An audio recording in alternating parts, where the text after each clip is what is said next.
Beaucoup se demandent pourquoi la CGT n'a pas signé la nouvelle convention collective de la métallurgie. Depuis plusieurs années, la CGT vous a informé par tract, mais aussi par des vidéos sur nos sites internet, de l'avancement de ces négociations et des dangers que cela représentait. Cette vidéo vous résume les points importants à retenir de cette nouvelle convention collective. Tout d'abord, le 7 février 2022, il y a eu une signature dans l'euphorie de la nouvelle convention collective par l'UMM, le patronat de la métallurgie, la CFDT, la CFE-CGC et FO. Tout cela sous le parrainage du ministère du Travail de l'époque, Elisabeth Borne. Il faut se rappeler que les conventions collectives ont toujours été issues des luttes. Contrairement à ce qu'explique le communiqué de presse de l'UMM, la négociation collective n'est pas née d'une volonté commune de partenaires sociaux. Les premiers accords collectifs sont nés après des grèves pour imposer aux entreprises de respecter des salaires minima. Les premières lois sur la négociation collective ont été adoptées à la suite de grandes vagues de grève en 1919 et 1936. Et pour la métallurgie, la Convention collective nationale des ingénieurs et cadres, signée en 1972, ou l'accord sur les classifications pour les mensuels en 1975, n'auraient pas vu le jour sans les 10 millions de grévistes de mai-juin en 1968. Tout d'abord, nous allons subir un grand bouleversement de la classification. La classification sera établie à partir du classement du poste et non de la qualification du salarié. Oubliez vos classifications actuelles. Niveau 1 à 4 pour les mensuels, position 1 à 2, 3A, 3B, 3C pour les ingénieurs et cadres.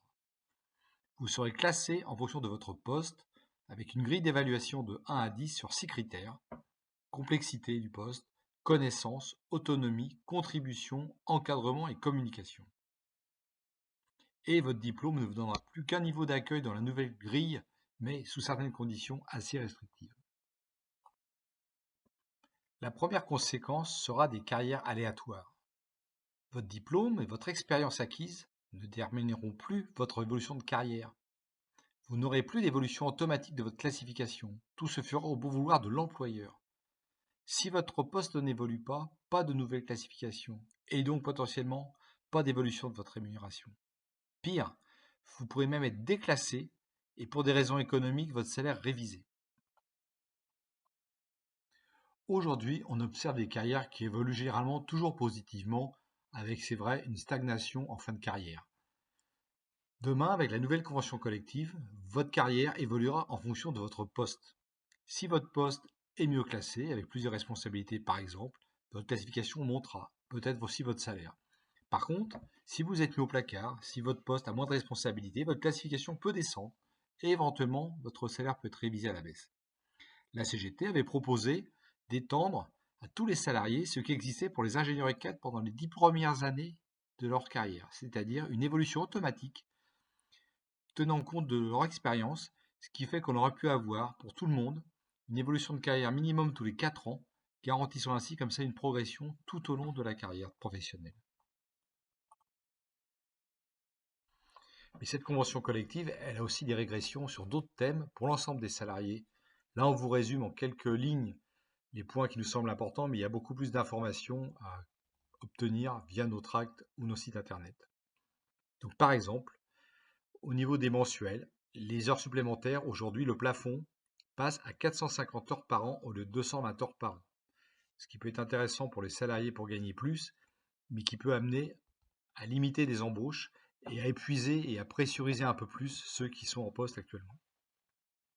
Le forfait jour pour les cadres est confirmé à 218 jours et peut monter à 235 jours, bien sûr, sur la base du volontariat, mais on sait ce que le volontariat veut dire en entreprise. Et pour les mensuels, la refonte de la prime d'ancienneté, qui va entraîner une baisse entre 10 et 15% en fonction des départements, principalement pour les nouveaux embauchés, puisque les anciens verront leur prime maintenue au niveau actuel, mais plus aucune évolution ne sera garantie. Maintenant, suite à cette signature, des négociations vont s'ouvrir dans les entreprises. Elle va être déclinée. L'objectif est qu'elle soit prête à être déployée au 1er janvier 2023 pour la partie prévoyance et au 1er janvier 2024 pour l'ensemble de la convention, y compris donc, comme on l'a vu, la classification.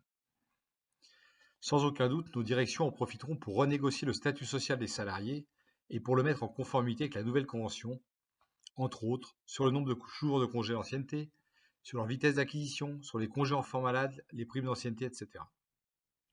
À Thales, nos dispositions sociales sont très au-dessus de la métallurgie.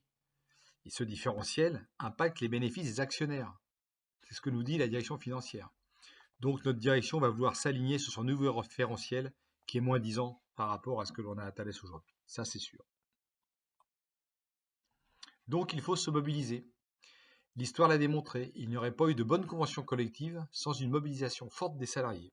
C'est maintenant à vous, à nous tous, de nous mobiliser pour améliorer l'application du dispositif conventionnel dans notre entreprise et pour améliorer encore notre statut social.